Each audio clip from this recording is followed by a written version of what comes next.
À la fin du Xe siècle, l'autorité des rois carolingiens a fortement diminué.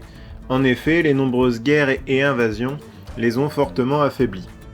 En 987, le roi, Louis V, que l'on surnommait le Fainéant, meurt dans un accident de chasse, et sans héritier. Par conséquent, il faut lui trouver un successeur.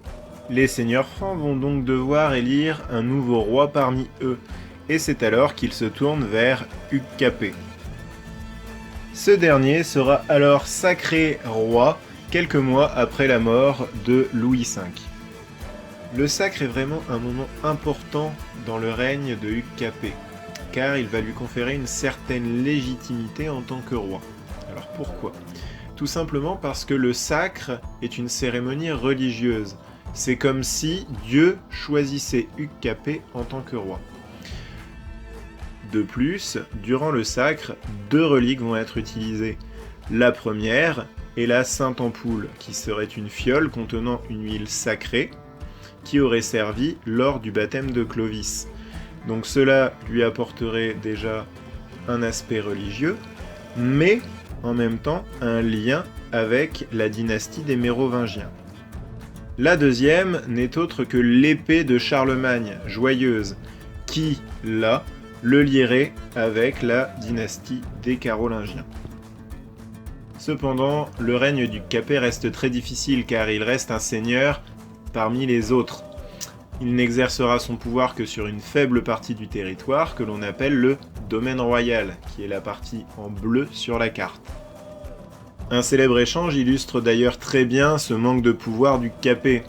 En effet, lors d'une opposition avec Adalbert, comte de Périgueux, Hugues Capet lui aurait dit « Qui t'a fait comte ?» Et l'autre lui répondit « Et toi, qui t'a fait roi ?»